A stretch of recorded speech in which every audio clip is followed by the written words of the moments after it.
You are listening to Inspired Caring with Michelle Magner, episode number 172.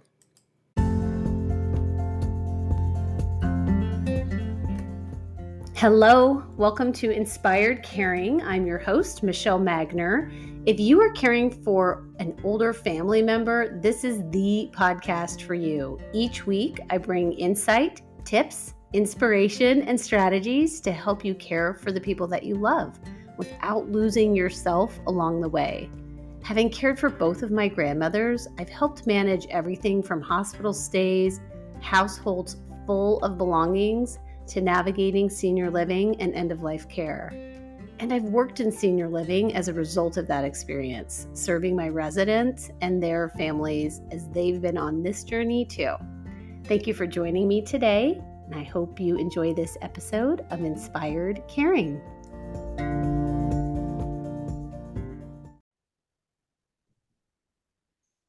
Today, I am so delighted to have Lisa Hamilton with me. Lisa, this is like your third time on the podcast, or maybe I fourth don't time. I don't know. We've talked a bunch of times, so it's always a delight and a pleasure to talk with you.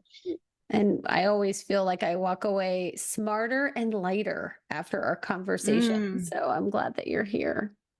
I'm glad to be here. Yeah. Glad to be here. Yeah. I'm grateful that you reached out. We had a conversation prior to your father's transition into memory care to just flush out what could help make that day successful for you and for him.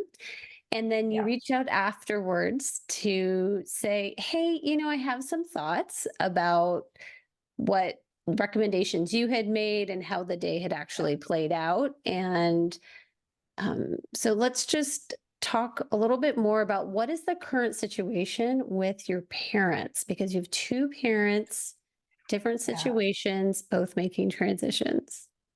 Yes. And isn't this just one of the unanticipated things about being in midlife? Like here we are, like trying to find our own voices in work and life and play and raising families of adult children who are also transitioning. And then we have our parents that are, perhaps in different stages of life. And so I was so glad that we could make the time in real time before transitioning my dad to memory care Mhm. from his assisted living. And so, yeah, if we can kind of start there, my parents are divorced. My dad has been in an assisted living since right before COVID. He went into an assisted living right after back surgery when my brother and I realized in like the recovery room from his surgery that something was very wrong with just his ability to, you know, ask questions and take in information and all of that. And so it became really clear like he just cannot go home. He lived alone. Physically, he could not go home in his living situation. And then, we just were not aware. Like my dad was, a really successful business person and could be really appropriate with people if you didn't know. And just spending that little bit of time with him, we're like, oh no, like something's not right here. Mhm. And so he transitioned to assisted living again right before COVID, and then COVID happened. And I'm sure you can concur, going into a new living situation during COVID was a shit show for so many people. Yeah, Absolutely. It was so necessary for so many people to make that transition at that time because of health, well-being, safety, life yeah, circumstances.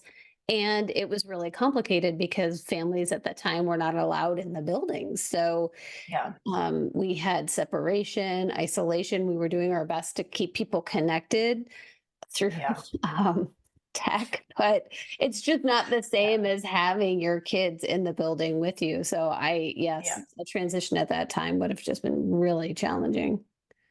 Yeah. Yeah. And so here we are, fast forward 2024. He's been in the assisted living and, with his dementia diagnosis and some, multiple medical things going on, we knew memory care was kind of in the future at some point in time. And it's always the question of like, how do you know? It's how do you know when the time is right?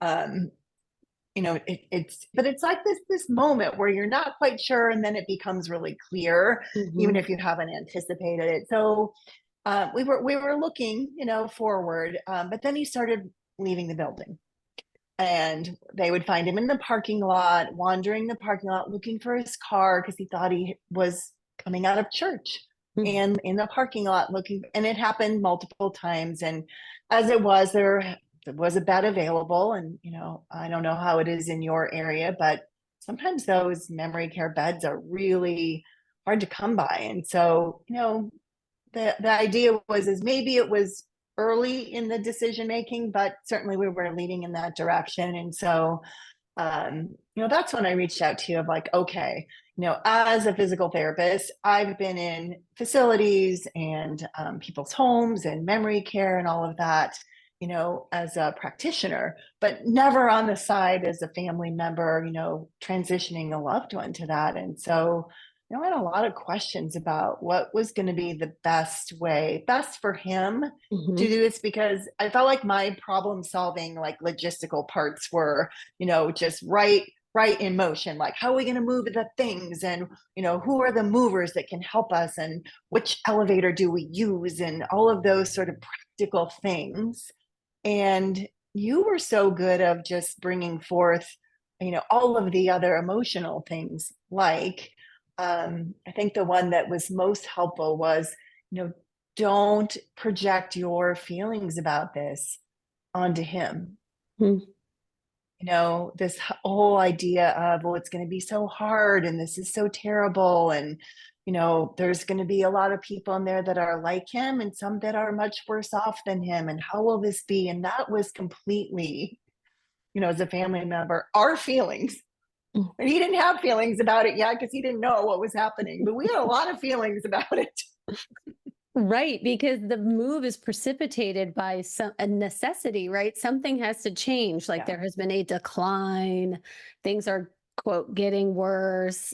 Yeah. There's a disease process that is continuing, and so it's very easy to get caught up in our own head about what this all means, the trajectory of where we're heading, and Yeah. for the person that's living with dementia, really our goal is again that health, safety, well-being. And so, as much as possible, just keeping that separate and Yeah. trying to look at things more from their perspective can save us a little bit of heartache. Yeah. And I think, as a family member too, through this whole process, there's some melancholy about remembering our loved ones as they were when they were not suffering from some of the memory issues, things like hygiene and what was important to dad. Like at the time, he was very fastidious about his appearance. And, part of his with the dementia is that has kind of gone out the window. And Mm, I know, like, especially for my brother, that's really hard. Been a hard transition. It's like this just isn't our dad. And I think that's almost part of it to keep in mind of like, you're right, it isn't. Like he's the same person, but he's not the same person. And so, struggling with the continued what feels like judgment of, things that seemed easy before. That's certainly been, part of that process as well. yeah, I can imagine. And we're all in our own um, time frame of acceptance. So, and that can be tough, Yes. but with adult children and siblings, or maybe another parent who maybe is still involved. When we're on Yes. this different timeline of acceptance, it can just add that additional layer of complexity. Absolutely. And I think, just, even rewinding a little bit, just like changing language around, the way we would talk to somebody that didn't have dementia. Maybe if they had a question, we try not to say things like, "Oh, remember that time?" Mm, or "Oh, I told you, don't you remember?" And that's been kind of an ongoing discussion, even with my brother. And I'm really fortunate to have a sibling that we're on the same page. We're both co-guardians of my dad, and so that's been really helpful. And also, for him, really challenging to be mindful of changing languaging around something like, don't you remember? It's like, no, he does not remember. Therein lies the problem. So, This is yeah, why you're he is right. moving to memory care. Yes. Exactly. And so you and I chatted about kind of that day and what that would look like. And again, that was so helpful. And I just have to say, really giving me a chance to kind of check myself and my own kind of thoughts and feelings and emotions around it. Um, certainly there was all the logistics, which, we can talk about. But, one of the things you said, and it was corroborated by the wonderful staff that helped us was, you know, don't tell them too much ahead of time. Kind of transition his things to the new room and just kind of introduce it as like, this is the new place that you live. Um, and also some kind of short-term reason of why he had to move. Like, the pipes broke in your room, so we had to move all your things out in order to have that room be repaired. And you and I have talked a lot about kind of speaking our authentic truth and our voice, and I had to really pause and check myself of like, gosh, this doesn't feel very good, right? It feels like it's kind of a little deceptive, a lot deceptive.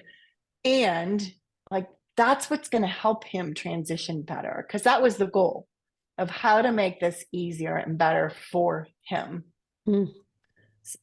So is that what ended up happening? How did that day play out? Like, if you could just walk us Oh, through, because it maybe was still a shit show, but it was, it was a really long day. And now he moved from a 1-bedroom apartment to a studio apartment, basically in memory care, in the same building.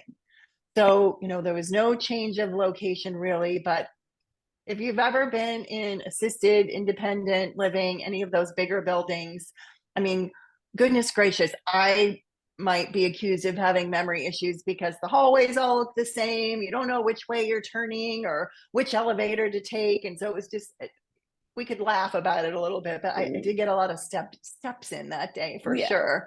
But yeah, it was, the staff was aware, backing up the executive team at the assisted living was responsive but not present that day. And so we were a little distressed about that. And I just have to say that some of the individual caregivers who actually knew my dad or know him were wonderful. They got it. Like, they really knew kind of what this was all about. And I have to say, it felt like a heist.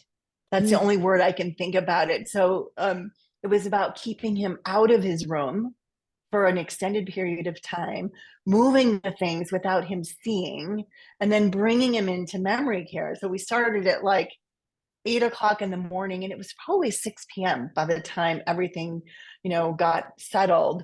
But it was literally like peeking around corners, like, the coast is clear. Okay, you can go now, coordinating with movers, finding the right elevators, putting things together, all of that. like assembling, like taking things apart, assembling maybe furniture that Yeah. would now fit in the new space, getting things hung on the walls. It felt like, Yeah. yeah. Yeah, or even things like going through, cupboards and cabinets and thinking, gosh, he keeps saying he's out of toothpaste, and there's like 12 tubes of toothpaste. And so it just brought forth more of those, things. But even in a facility, having family involvement or someone that can have eyes on your loved ones is so important. I mean, there was some humor in it all too. It was like, okay, we're not short on toothpaste. It's good. We're good now. And I But it think just that sort of played into his like short-term memory issue, right? If the toothpaste was empty on the counter, he was out. right, Right? He didn't know absolutely. to go and look for the back stock, in the cupboard right next to the sink. So, yeah. Yeah. So the staff was who were engaging with him throughout the day as you and your brother were moving the items and movers? Well, here's the other sort of funny thing about it. My brother was traveling that week, so he was not available. I told you in the beginning, my parents are divorced. The only person that was available that day was my 82-year-old mother, Oh, who has a okay relationship with my dad, her ex-husband, but she could be somewhat helpful. But then there was this whole layer of managing a bit of her emotions about this whole thing, which we yeah. can talk about her transition coming up. So there were a lot of things happening that day. Um, but back to the caregivers, some of them, I'm sure, stayed well past their shift that Mm. day, To help him to be and with him, to help him. And it was really, they didn't help us move things, but they, there was a time when he was getting agitated because he was out of his room all day. mm, And, it was like, let's get him into the unit. And, they were really the ones that delivered the message about, your room is having issues and pipes are broken, which in a way, offloaded some of the responsibility for me kind of telling this little lie about the facility and why he was moving. Um, so that was helpful to mhm. have just a number of people who really had deep love and caring for these patients. And I just can't thank them enough for taking the time and really, knowing how hard the transition was for us more than him. Right. Yeah. Because you Yeah. have put all of this thought leading up to it. You were trying to, avoid any agitation or crisis. And then, we would sometimes say about my stepmom's dad lived with us growing up for 12 years. He lived with us. And we would often say that granddaddy had, I mean, as children, we were like the benefit, like he'd wake up and it was just Christmas. Like, he didn't know, he wasn't planning and, Right. he was living with dementia, so it's Right. similar in that we're they're not having to worry and fret about the logistics and the details that the family is doing that. Was Yeah. there anything that we didn't talk about that caught you off guard, or you thought, "I wish we would have talked about this, or I would have known about this?" Mm, mm. Um, I mean, you and I had a long and pretty frank conversation. And so, again, I felt like that was really helpful.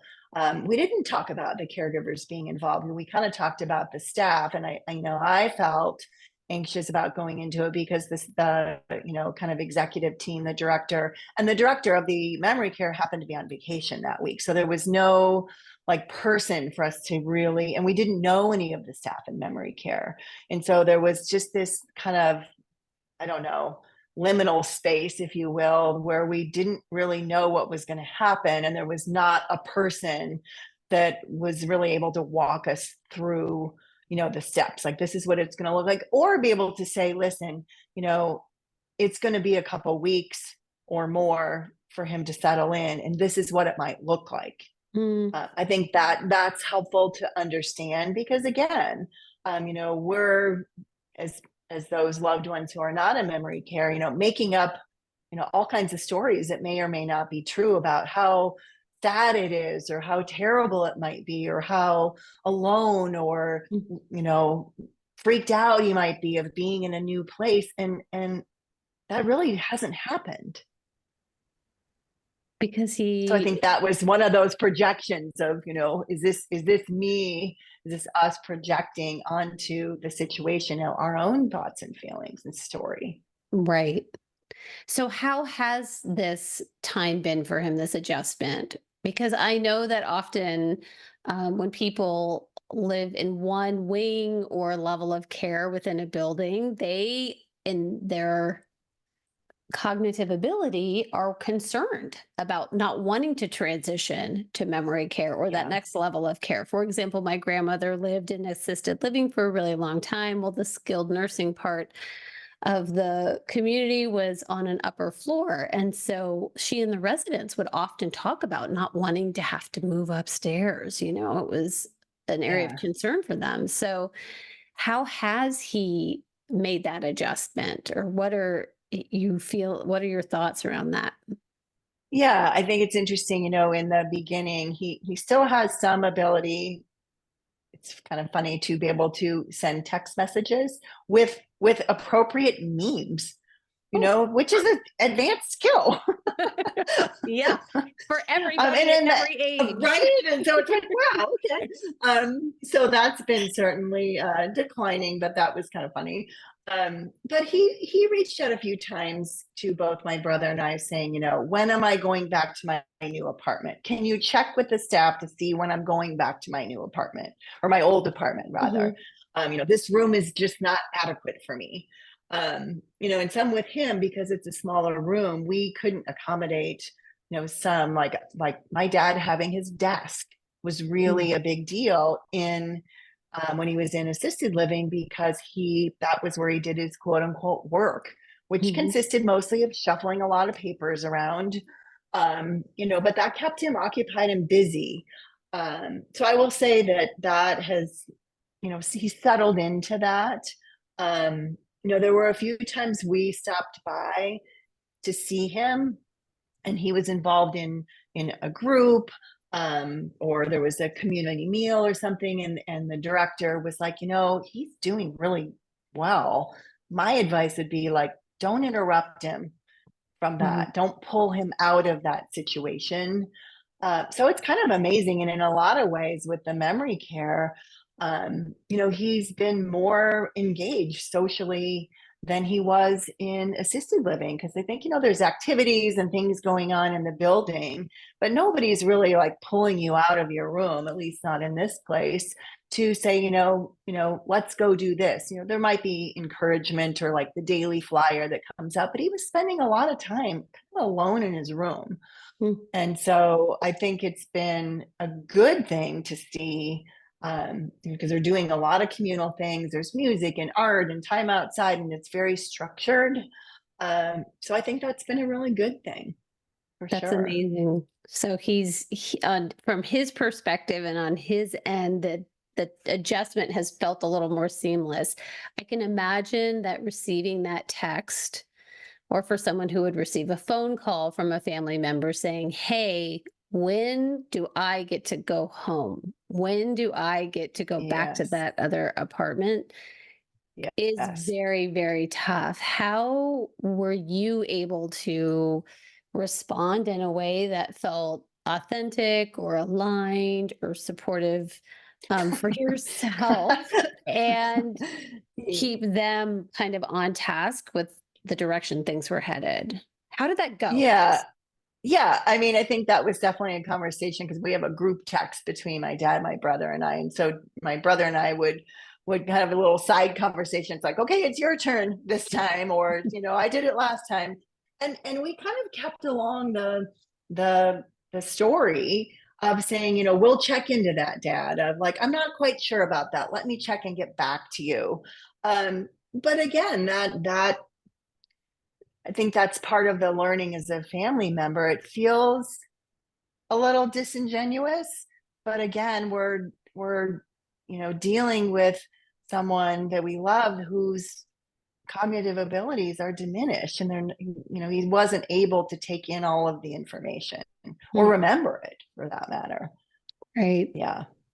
So Yeah. even So having the response of, well, we'll definitely follow up on it, and then just letting it go, just letting it just slide. letting Like, it go. yeah.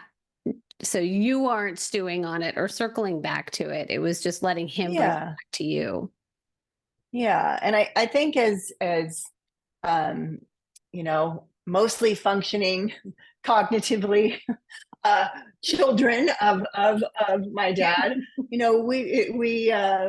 feel this need to explain, Mhm. like, you have dementia and your memory isn't good, and you're going to be in this place that's going to be better and safer. And I think we do that, so we feel better, but that just isn't helpful. And you were so great about just like, keep it simple, keep it simple. Because I think so many times it's our own feelings and thoughts about it that we're managing. So yeah, that was so helpful to just hear, keep it simple, less information is more.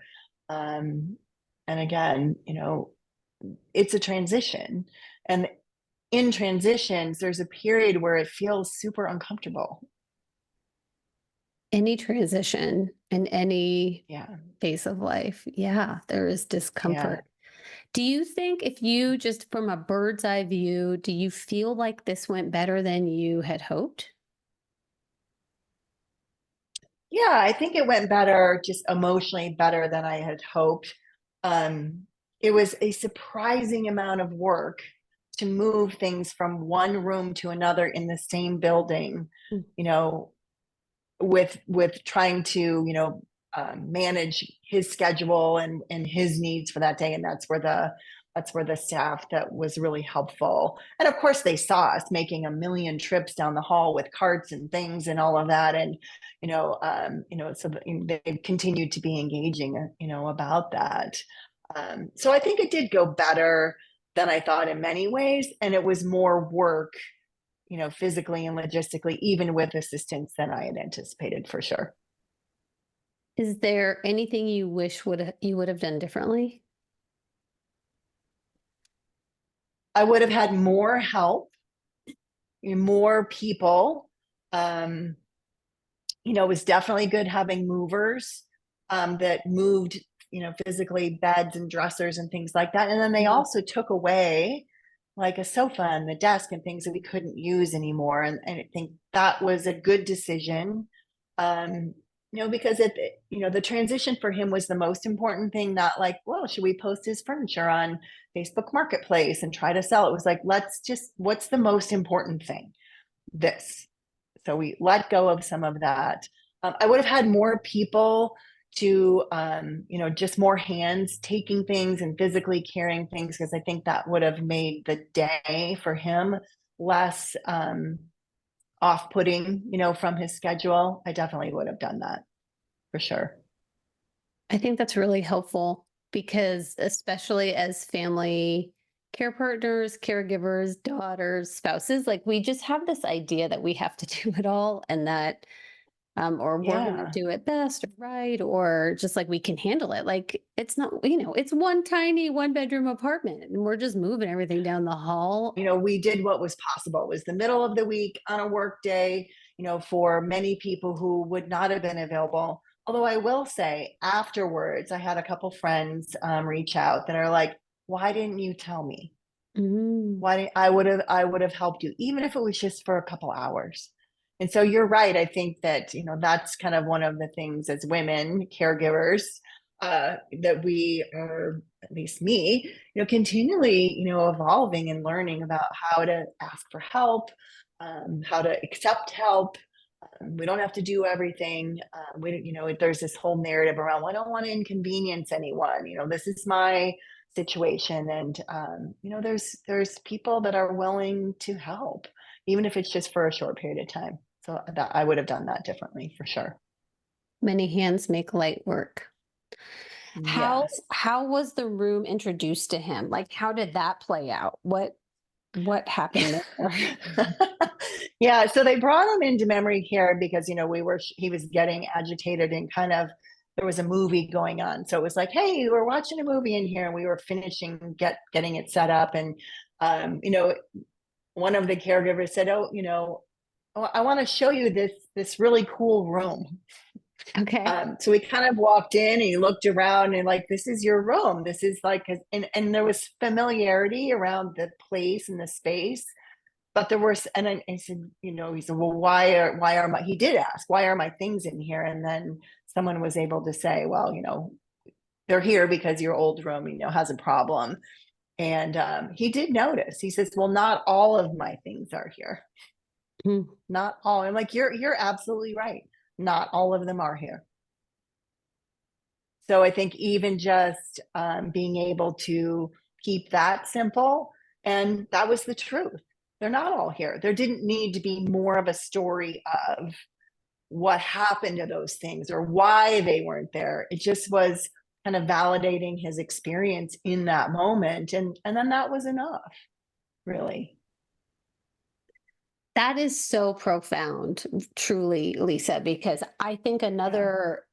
variation of that is you're right. Not everything's in here, Dad. I know your desk's important to you and it just didn't fit. And I know that's where you did work, but you haven't really been working, like we can just kind of spin Keep out. going.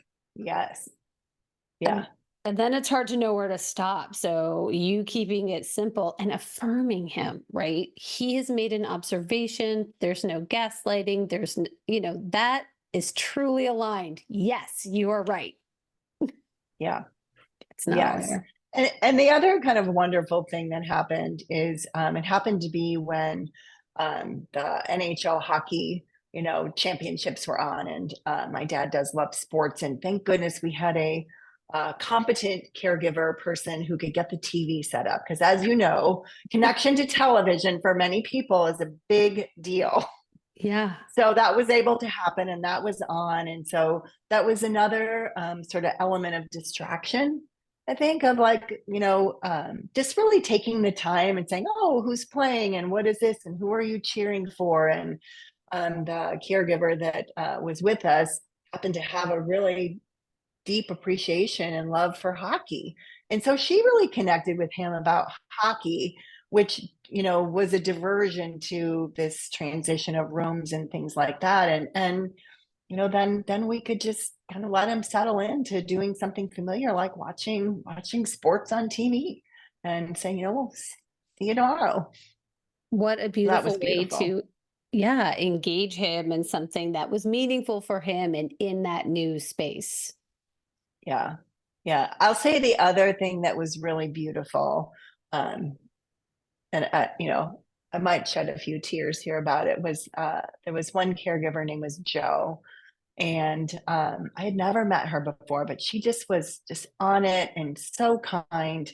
But she had talked to us about another patient, resident, home residents, in assisted living that had just moved down to memory care like 2 weeks before. His name was Gary. And she was able to talk to my dad, and she said to him, I have a friend, Gary, who's here, and he really could use a friend. Would you be willing to be friends with my friend, Gary? Mm. So this ability to connect him to another person was beautiful. And then Michelle, it was so lovely. She like took my dad's head, in her hands, and she put her forehead to his forehead, and she just said, I love you. It was so beautiful. And just that idea that it was just a day of heroics, and just so much emotion. And for somebody just to be able to be so beautifully human at that moment was great. And really to help ground him into this new space and help him get centered when there's been Yeah. this chaos throughout his day and not having had those peaceful moments. That is so Yeah. touching. It was Yeah. just beautiful. It was just beautiful. And I think too, there's, I mean, from your years in buildings and things, it's busy. There's a lot to do. And I imagine, dispensing meds and cleaning rooms and making sure people are safe and all of that are, those are top of mind for, family members and staff and all of that. But to really see this demonstration of just humanity and Mm. concern and connection was just, that just made the whole day. It was great.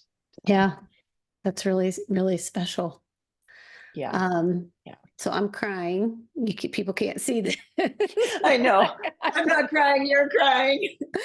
But I think Oh my it's a good gosh. reminder too, if there's any caregivers listening, those small gestures are just like so connecting, and it just relieved so much stress and concern and worry about how is this going to be for dad, um because we have all the story that goes with um the a father, a mother, a grandparent, of how they were when we were growing up and what our memories are of them. And so it's really challenging to see and have our loved ones be so compromised.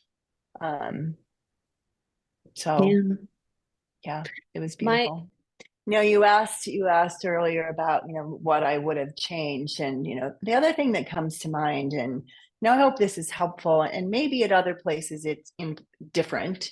Um, but I think, as somebody who is on staff in a building, there's many residents that transition to different living situations, or they pass, or lots of things that happen. But for each individual family, like, I've never done this before. Like, mm, I don't know how this works. And I think, whether there's a protocol or sort of a, guidelines for something, that would have been helpful. But I think just, and I mean, it isn't just unique to, assisted living or independent living or any of that. It's like with anything, it's like sometimes that person's experience is the first and only time they're ever going to go through that. And as practitioners, it's important to remember that we've done it a million times, so we're kind of on autopilot about it, or just make this assumption that everybody knows how to do it, but everybody doesn't know how to do it. that is so wise. I'm reflecting on when our daughter was hospitalized when she was a freshman in high school for 8 days. And she was at the Children's Hospital here in town. And the team of people that fluttered through that room, I mean, everybody from the housekeeping team, nurses, doctors, activity, the CNAs, everybody, I felt genuinely treated us like it was a big deal that our kid was in the hospital. And like, Mm-hmm. it was our first time experiencing it and that they had our back. Yeah. Like everybody who left that room paused, looked us in the eye, and said, "Is there anything else I can get for you right now? Is there anything Yeah. else you need?" And that was really meaningful because we were freaked out. Yeah. Yes. We're freaked out. So I think Yeah. that is a really beautiful reminder, Lisa, Yeah. for professional caregivers, um, that this is your what you do all the time, and for a family member, this could be their first and last time in a transition like this. Yeah. Yeah. And it only takes one. Yeah. It only takes one person to kind of be that bridge. And, my challenge would be like, be the one.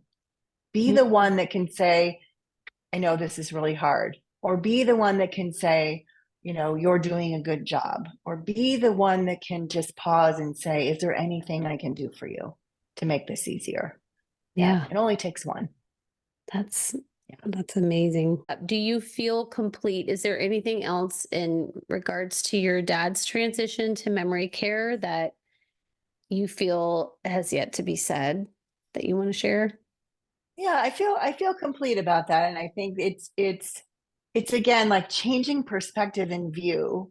And to your point where we started about, we're all kind of on a continuum of acceptance of what is happening to our loved ones. And, when we went in to visit my dad, they were, sitting in around in a, circle or something and doing an activity or coloring with colored pencils and something.